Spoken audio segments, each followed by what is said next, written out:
السلام علیکم ورحمۃ اللہ وبرکاتہ. رب اشرح لي صدري ويسر لي امري واحلل عقدة من لساني يفقهوا قولي. رب زدني علما. اعوذ باللہ من الشیطان الرجیم. بسم اللہ الرحمن الرحیم. پارہ 5 محسنات سورہ نساء. شروع اللہ کے نام سے جو بڑا مہربان اور نہایت رحم کرنے والا ہے. محسنات کا لفظ حسن سے ہے. اصلاً یہ حصار ہے، پاک دامنی، محفوظ ہونا، کسی مرد کے نکاح میں آ جانا. شادی شدہ کے معنی ہے خوش رہنا، شاد رہنا. اس دعا کے ساتھ شروع کرتے ہیں: اے اللہ، ہم تیری پناہ مانگتے ہیں آنکھ کی برائی سے، کان کی برائی سے، دل کی برائی سے.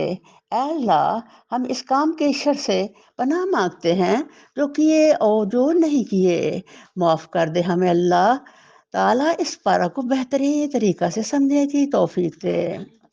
اسماء حسنیٰ یہ اللہ تعالیٰ نے خود اپنے لیے پسند کیے ہیں. اللہ تعالیٰ کو ان خوبصورت ناموں سے پکارنا چاہیے. قرآن کی 33 آیات اللہ سے شروع ہوتی ہیں.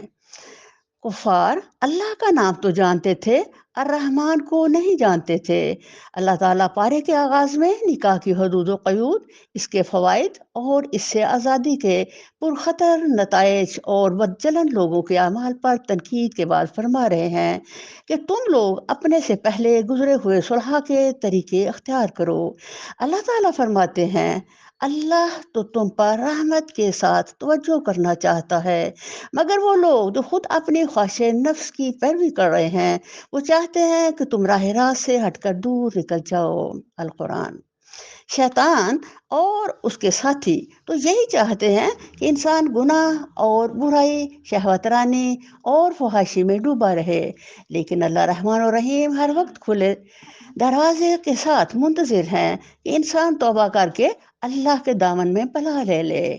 اسی لیے پیغمبر بھیجے، بیچنے پڑے، کتابیں اتاری، قوانین بنائے، انسان کو پابندی کی تلقین کی تاکہ وہ راستوں کو پہچان کر رحمت کی منزل جنت کو پا سکے.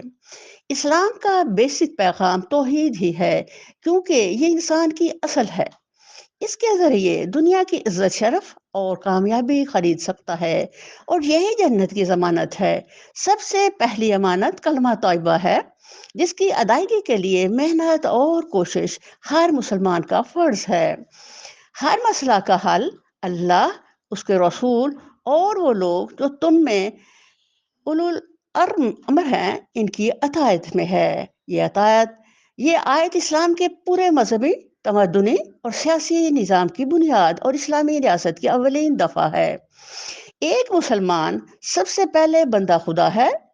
ایک صحابی رضی اللہ عنہ نے فرمایا: حضور صلی اللہ علیہ وسلم، دنیا میں تو جب ہمارا دل آپ کے لیے بے چین ہوتا ہے تو ہم آپ صلی اللہ علیہ وسلم کی زیارت بھی کر لیتے ہیں، اور 2 گھڑی آپ صلی اللہ علیہ وسلم کی محبت بھی میسر آ جاتی ہے. لیکن جنت میں تو آپ اعلیٰ لوگوں میں ہوں گے. نبیوں، شہیدوں اور صدیقوں کے پاس حضور صلی اللہ علیہ وسلم خاموش رہے.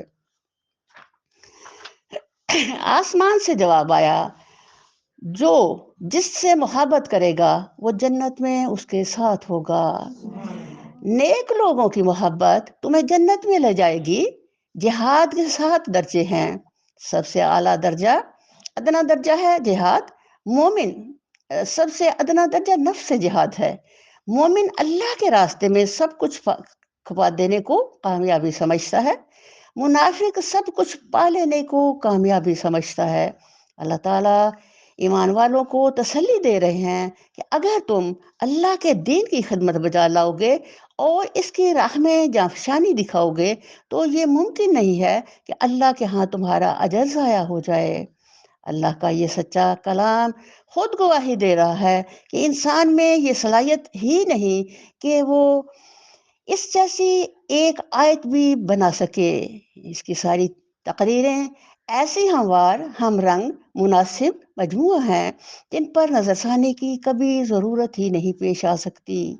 نبی کریم صلی اللہ علیہ وسلم نے خون بہا کی مقدار 100 اونٹ یا 200 گائیں یا 2000 بکریاں قرار فرمائیں. اگر کسی دوسری چیز سے خون بہا دینا ہو تو اس کی مقدار انہی چیزوں کی بازار کی قیمت کے برابر ہوگی۔ یہ جرمانہ نہیں بلکہ یہ توبہ اور کفارہ ہے۔ ابتدائی اسلام میں السلام علیکم کا لفظ مسلمانوں کے لیے شعار اور علامت کی حقیقت رکھتا تھا۔ اس زمانہ میں اس شعار کی اہمیت اس وجہ سے تھی کہ اس وقت عرب کے نو مسلموں اور کافروں کے درمیان لباس، زبان اور کسی دوسری چیز میں کوئی نمایاں امتیاز نہ تھا، جس کی وجہ سے ایک مسلمان سرسری نظر سے دوسرے مسلمان کو پہچان سکتا ہو۔ لیکن لڑائیوں کے موقعوں پر ایک پیچیدگی پیش آئی تھی کہ مسلمان جب کسی دشمن گروہ پر حملہ کرتے اور وہاں کوئی مسلمان اس لپیٹ میں آ جاتا تو وہ حملہ آور کو یہ بتانے کے لیے کہ وہ اس کا دینی بھائی ہے السلام علیکم اور لا الہ الا اللہ پکارتا تھا، مگر مسلمان کو اس پر شبہ ہو جاتا کہ یہ کافر ہے، جان بچانے کے لیے ہیلا کر رہا ہے۔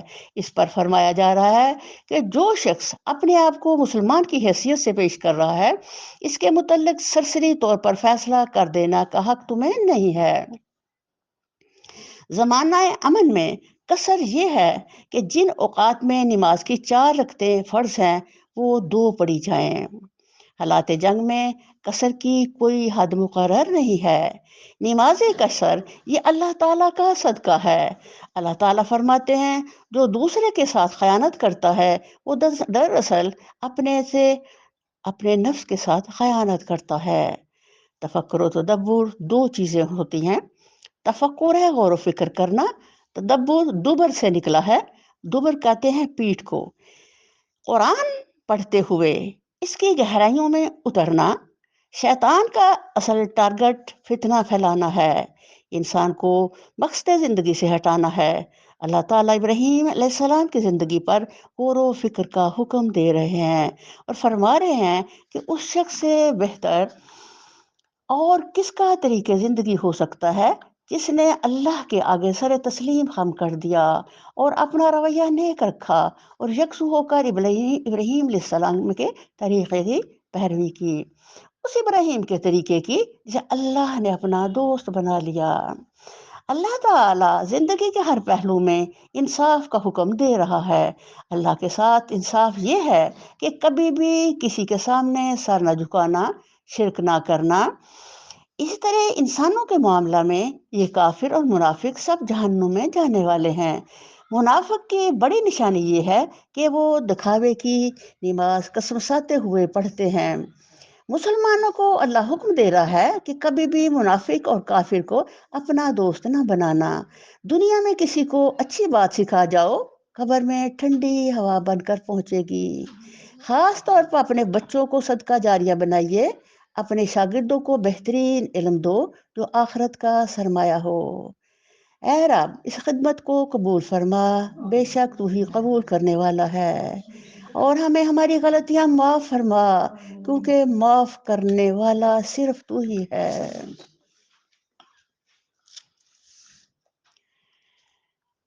محسنات۔ شروع اللہ کے نام سے جو بڑا مہربان اور نہایت رحم کرنے والا ہے۔ ان کے ماں سوا جتنی عورتیں ہیں اور وہ عورتیں بھی تم پر حرام ہیں جو کسی دوسرے کے نکاح میں ہوں۔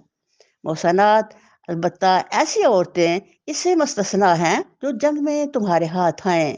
یہ اللہ کا قانون ہے جس کی پابندی تم پر لازم کر دی گئی ہے۔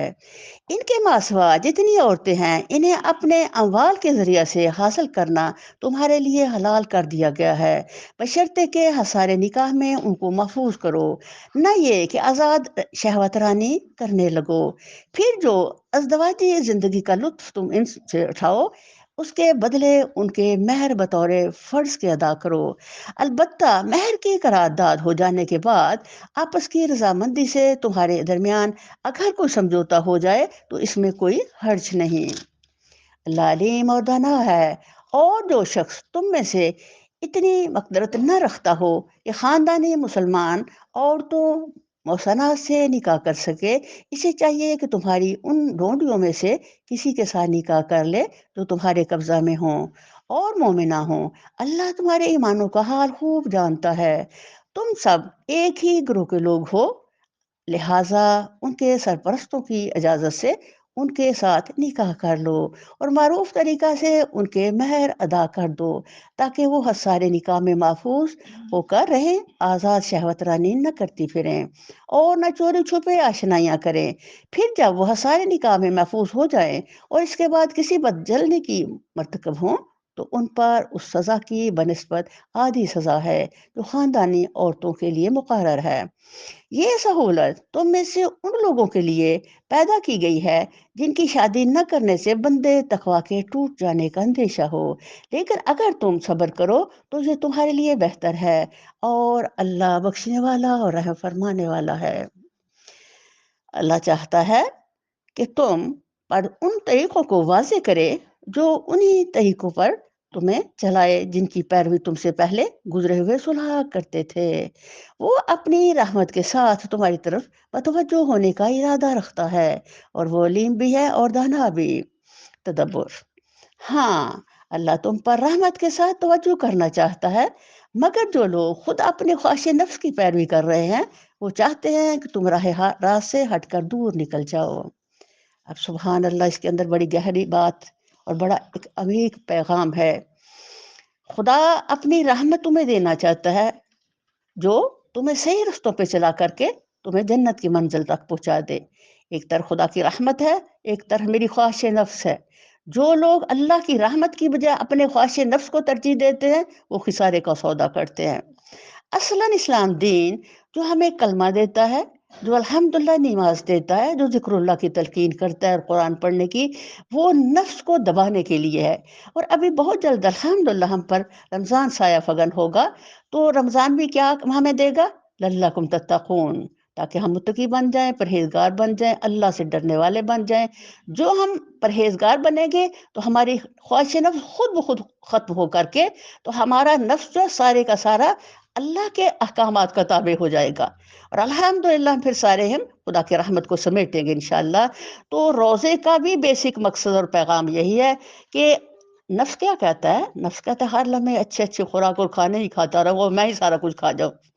لیکن اللہ کہتا ہے نہیں، ذرا تم اپنے نفس کو سامنے لاؤ اور یہ بتائے کہ جب اللہ کہے کھانا ہے، جب اللہ کہے نہیں کھانا، تو یہ ہے روزہ، اور یہ ہے خواہش نفس کا دبانا۔ تو الحمدللہ روزہ ایک بہترین پریکٹس ہے اس چیز کی کہ ہم خدا کی رحمت کو خریدیں گے اور نفسوں کو دبائیں گے انشاءاللہ۔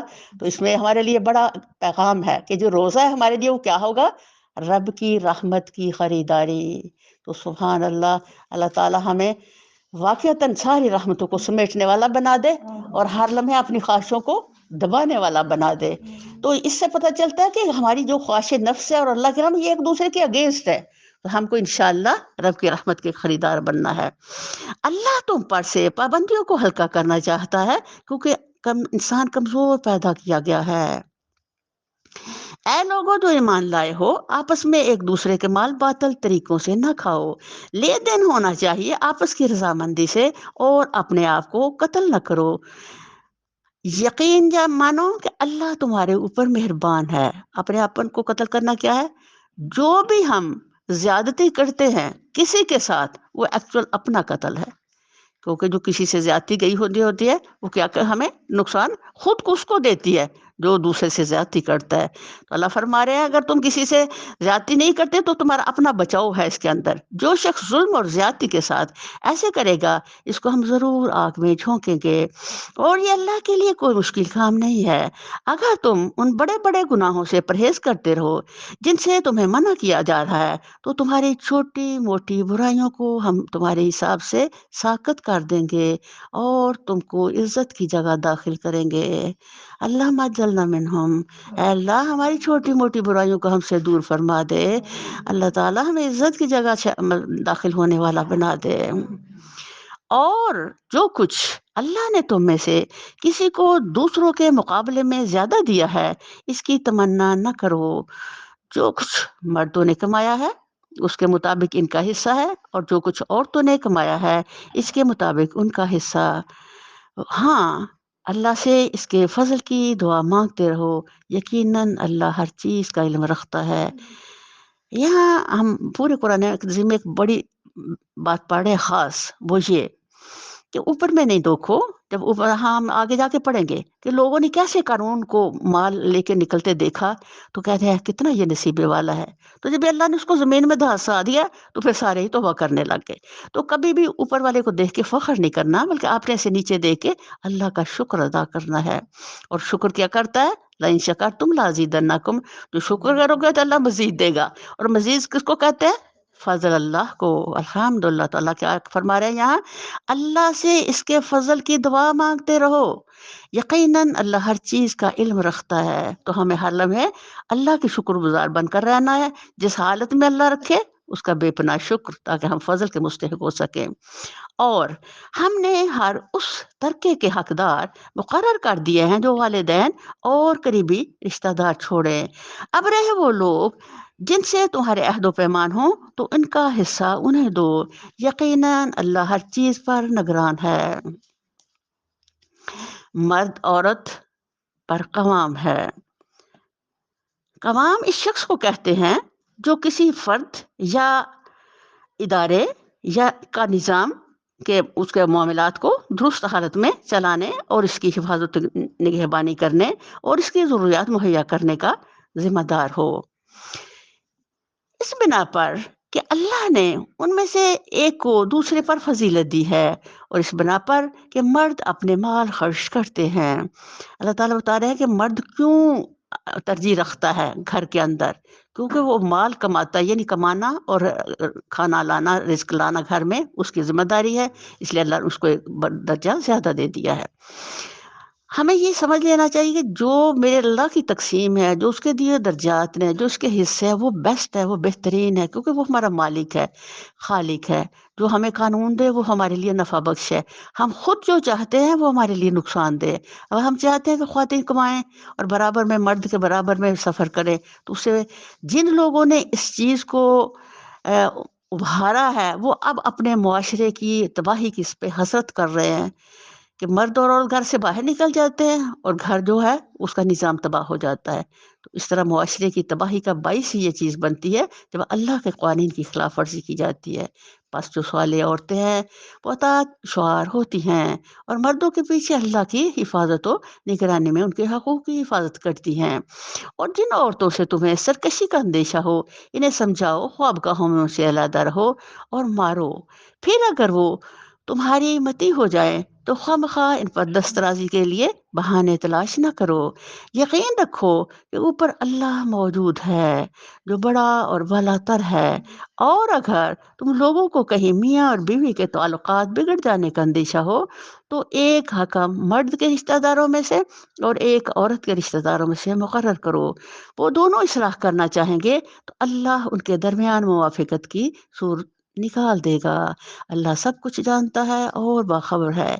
یہاں دیکھیں ہم لوگ بڑے جلد باز ہیں، ذرا ہمارے معاملات بگڑے تو ہم کہاں پہنچ جاتے ہیں، لیکن اللہ تعالیٰ ہمیں بہت زیادہ صبر کی، بڑی درگزر کی اور بڑی ایک ایک دوسرے کے ساتھ اصلاح کے ماحول کی تلقین کرتے ہیں، تاکہ جب بھی دیکھو خرابی کسی گھر میں آ جاتی ہے، مرد عورت بچھڑ جاتے ہیں تو بچے تباہی کی طرف چلے جاتے ہیں، تو پورے معاشرے کے اندر ایک اذیت ناک ماحول پیدا ہو جاتا ہے۔ اگر اس سے درگزر کی جائے تو الحمدللہ اللہ تعالیٰ پھر اس میں برکت ڈال دیتے ہیں زندگیوں میں، محبتوں میں اور گھر کے ماحول میں۔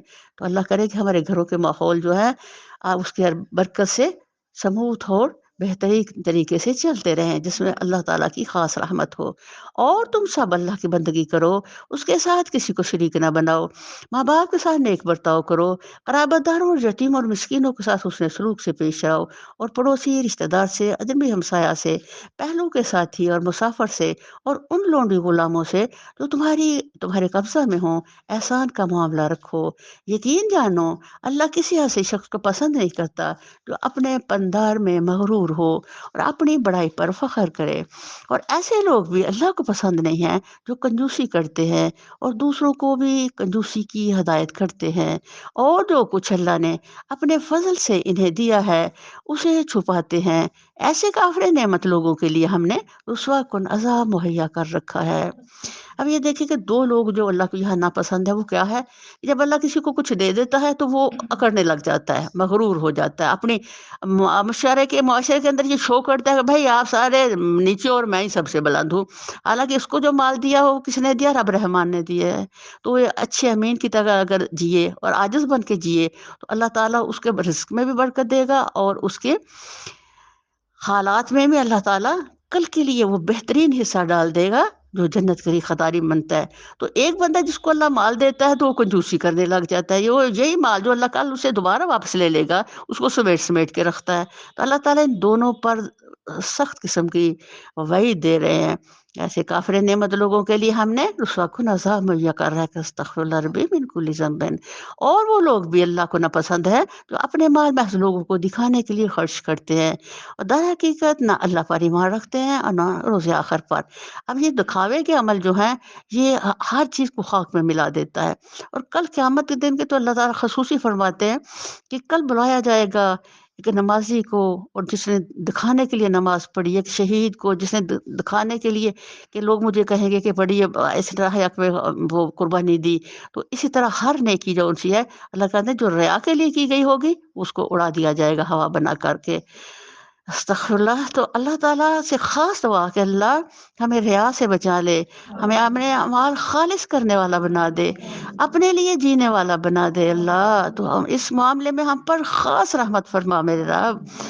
سچ یہ ہے کہ شیطان جن کا رفیق ہوا اسے بہت ہی بری رفاقت میسر آئی۔ اب دیکھو اوپر پر والی باتوں کو اللہ تعالیٰ نے وارننگ کر کے نیچے شیطان کا تذکرہ اس لیے کیا ہے، یہ سب کچھ ہی شیطان کرواتا ہے انسان سے۔ تو ہمیں یہاں خبردار رہنا ہے کہ اللہ تعالیٰ یہ جو برے اعمال آپ کے ناپسندیدہ ہیں اور جو شیطان کی طرف سے ہیں، آپ ہمیں اپنی پناہ میں لے لیں۔ آخر ان لوگوں پر کیا آفت آ جاتی اگر یہ اللہ اور روز آخر پر ایمان رکھتے اور جو کچھ اللہ نے دیا ہے اس میں سے خرچ کرتے۔ اگر یہ ایسا کرتے تو اللہ سے ان کی نیکی کا حال چھپا نہ رہ جاتا۔ اللہ کسی پر ذرا برابر بھی ظلم نہیں کرتا۔ اگر کوئی ایک نیکی کرے تو اللہ اسے دو چند کرتا ہے اور پھر اپنی طرف سے بڑا اجر عطا فرماتا ہے۔ پھر سوچو کہ اس وقت یہ کیا کریں گے جب ہم ہر امت میں سے ایک گواہ لائیں گے اور ان لوگوں پر تمہیں یعنی محمد صلی اللہ علیہ وسلم کو گواہ کی حیثیت سے کھڑا کریں گے۔ اس وقت وہ سب لوگ جنہوں نے رسول صلی اللہ علیہ وسلم کی بات نہ مانے، وہ اس کی نافرمانی کرتے رہے، تمنا کریں گے کاش زمین پھٹ جائے اور وہ اس میں سما جائیں، وہاں یہ اپنی کوئی بات اللہ سے نہ چھپا سکیں گے۔ اب یہ دیکھو جو کاش ہے، 3 دفعہ کافر کاش کہے گا۔ ایک اس وقت جب اس کو مسلمان جنت کی طرف جائیں گے اور اس سے جہنم میں دھکیلا جائے گا تو وہ کہے گا کاش میں مسلمان ہوتا۔ یہاں اللہ تعالیٰ فرما رہے ہیں یہاں بھی کاش کہے گا، اور ایک وہ جو آپ پڑھتے ہیں کن تو ترابا، کاش میں مٹی ہوتا۔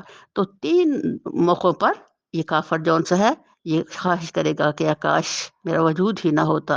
اے لوگوں جو ایمان لائے ہو، جب تم نشے کی حالت میں ہو تو نماز کے قریب نہ جاؤ۔ نماز اس وقت پڑھنی چاہیے جب تم جانو کہ کیا کہہ رہے ہو، اور اسی طرح جنابت کی حالت میں بھی نماز کے قریب نہ جاؤ جب تک کہ غسل نہ کر لو، اللہ یہ کہ راستہ سے گزرتے ہو، اور اگر کبھی ایسا ہو کہ تم بیمار ہو یا سفر میں ہو، یا تم میں سے کوئی رفع حاجت کر کے آئے، یا تم نے عورتوں سے لمس کیا ہو اور پھر پانی نہ ملے تو پاک مٹی سے کام لو اور اسے اپنے چہروں اور ہاتھوں پر مسح کر لو، بے شک اللہ نرمی سے کام لینے والا اور بخشش فرمانے والا ہے۔ یہ تیمم کی رائت جو ہے یہ اللہ تعالیٰ کی ایک انتہا ہے ایکسٹریم اپنے کرم کی، یہ ہے فضل اللہ کا کہ اگر ہمیں کہیں پانی نہیں ملتا تو ہم پاک مٹی، ایک مسلمان ہے جس کے لیے اللہ نے پوری زمین جو ہے وہ پاک کر دی سجدوں کے لیے اور وضو کے لیے، تو اس پہ ہم ہاتھ لگا کے دونوں ہاتھوں کو 3 دفعہ جھاڑیں اور منہ پہ پھیریں اور ہاتھوں کا مسح کریں، یہ مسح ہے۔ تم نے ان لوگوں کو بھی دیکھا جنہیں کتاب کے علم کا کچھ حصہ دیا گیا ہے، وہ خود ضلالت کے خریدار بنے ہوئے ہیں اور چاہتے ہیں کہ تم بھی راہ گم کر دو۔ اللہ تمہارے دشمنوں کو خوب جانتا ہے اور تمہاری حمایت و مددگاری کے لیے اللہ ہی کافی ہے۔ جن لوگوں نے یہودیت کا طریقہ اختیار کیا ہے ان میں کچھ لوگ ہیں جو الفاظ کو ان کے محل سے پھیر دیتے ہیں اور دین حق کے خلاف نیش زنی کرنے کے لیے اپنی زبانوں کو توڑ موڑ کر کہتے ہیں سمینا واسینا واسما غیر مسمعن ورائنا۔ یہ یہودیوں کا گندا طریقہ تھا کہ وہ نبی کریم صلی اللہ علیہ وسلم کی بات سنتے اور اس کا ڈرانے کے لیے اس کو ذرا دبا کے بولتے۔ یہ دیکھو عربی زبان اتنی وسیع زبان ہے کہ اس کے زیر زبر کے بھی اپنے معنی ہیں، تو وہ اس کو اپنی باطن کی خیانت کی بنا پر اس لفظ کو جب بولتے تو ٹھیک طریقے سے، لیکن پھر آہستہ سے اس کا غلط معنی نکالنے کے لیے بول دیتے۔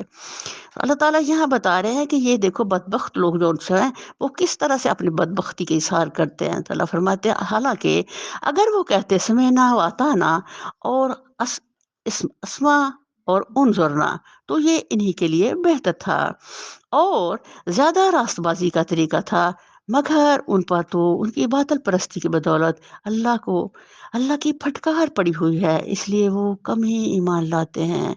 یا پیچھے بھی ہم پڑھ چکے ہیں، جب وہ رائنا نبی صلی اللہ علیہ وسلم کو کہتے تب اللہ نے حکم دیا کہ تم وہ لفظ ہی نہ بولو۔ اول تو پہلی بات اللہ تعالیٰ اور جب قرآن پڑھا جائے تو توجہ سے سنو اور خاموش رہو، شاید کہ تم پہ رحم کیا جائے۔ یہ آداب ہیں قرآن کے۔ نبی کریم صلی اللہ علیہ وسلم جب باتیں کرتے تو اس سے اللہ کا خاص حکم آیا کہ نبی صلی اللہ علیہ وسلم کی بات توجہ سے سنو، تمہیں یہ کہنا ہی نہ پڑے کہ آپ دوبارہ سے دہرا دیں، تاکہ الحمدللہ جب توجہ سے سنو۔ یہ بھی ایک ادب اور محبت کا تقاضا ہے کہ جب ایک شخصیت بات کر رہی ہو تو آپ اپنے پورے دل دماغ کی پوری توجہ سے بات سنو، تاکہ جو آپ کے دل میں اترے۔ تو جو آپ کی توجہ کہیں اور ہوگی تو آپ کو کہنا پڑے گا کہ ہاں جی آپ کیا کہہ رہے تھے، تو یہ ادب کے خلاف بات قرار دی گئی۔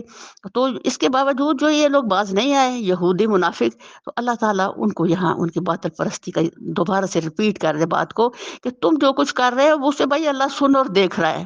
تم نبی کے ساتھ خیانتیں کر رہے ہو تو ان خیانتوں کو تمہارا رب جو ہے اور نبی کا رب جو ہے وہ سب جان رہا ہے اور وہ تمہیں سزا دینے کے لیے کافی ہے۔ اے وہ لوگوں جنہیں کتاب دی گئی تھی، مان لو اس کتاب کو جو ہم نے اب نازل کی ہے اور جو اس کتاب کی تصدیق کو تائید کرتی ہے جو تمہارے پاس پہلے سے موجود تھی۔ اب دیکھو اللہ تعالیٰ ان کی باطن پرستی اور ان کے باطن کے اندر جو خیانت تھی اس کو کھول کھول کے رکھ کر کے اب پھر اللہ ان کو کہہ رہے ہیں کہ یہی جو بھی ہم بات کر رہے تھے، بھائی مقدر سے ہی جو جس کو اللہ نے پسند کرنا اسی کو ایمان کی دولت ملنی ہے، دوسرے کو نہیں مل سکتی۔ تو اب اللہ تعالیٰ سے ڈائریکٹ ان کو کہہ رہے ہیں کہ بھائی تمہارے پاس پہلے میری کتاب ہے، اب تمہارا حق یہ ہے کہ تم اس کی تصدیق وہ کر رہے تو اس کتاب کو بھی مان لو۔ لیکن جن کو اللہ نے، یہ واحد یہودی تھے جو کتنے قبیلے تھے، 3 قبیلے تھے مدینہ شریف میں، کل 7 لوگ مسلمان ہوئے۔ اتنے وہ سخت دل، اتنے وہ ظالم تھے۔ نبی صلی اللہ علیہ وسلم کی موجودگی میں ان کے دلوں میں نرمی اور نور نہیں آیا، لیکن اس کے برعکس عیسائی بہت نرم مزاج تھے، وہ بہت مسلمان ہوئے۔ اس پر ایمان لے آؤ قبل اس کے ہم چہرے بگاڑ کر پیچھے پھیر دیں یا ان کو اسی طرح لعنت زدہ کر دے جس طرح سبت والوں کے ساتھ ہم نے کیا تھا، اور یاد رکھو کہ اللہ کا حکم نافذ ہو کر رہتا ہے، اللہ بس شرک ہی کو معاف نہیں کرتا۔ اس کے ماسوا دوسرے جس قدر گناہ ہیں وہ جس کے لیے چاہتا ہے معاف کر دیتا ہے۔ اللہ کے ساتھ جس نے کسی اور کو شریک ٹھہرایا اس نے تو بہت ہی بڑا جھوٹ تصنیف کیا اور بڑے سخت گناہ کی بات کی۔ اب یہ سبت کا واقعہ ایک بہت بڑا واقعہ تھا جو خود عبرت تھا ان یہودیوں کے لیے۔ تو اللہ تعالیٰ اس کو دہرا کے تو ان کو وارننگ دے رہے ہیں کہ دیکھو تمہیں تھے جنہوں نے اللہ تعالیٰ کے قانونوں کی اس طرح خلاف ورزیاں کی کہ اللہ تعالیٰ کو پھر اتنا بڑا عذاب تم پر نازل کرنا پڑا۔ ہے اللہ اکبر۔ لیکن وہ جسے اللہ ہدایت نہ دے اسے ہدایت نہیں آ سکتی۔ تم نے ان لوگوں کو بھی دیکھا جو بہت اپنی پاکیزگی نفس کا دم بڑھتے ہیں، حالانکہ پاکیزگی تو اللہ ہی جسے چاہتا ہے عطا کرتا ہے، اور انہیں جو پاکیزگی نہیں ملتی تو در حقیقت ان پر ذرا برابر ظلم نہیں کیا جاتا۔ دیکھو تو صحیح، یہ اللہ پر بھی جھوٹے افطرا گھڑنے سے نہیں چوکتے اور ان کے صریحاً گناہ گار ہونے کے لیے یہی گناہ کافی ہے۔ یعنی ان کی جو یہودی ہیں ان کے اندر بدبختی کا یہ عالم تھا کہ وہ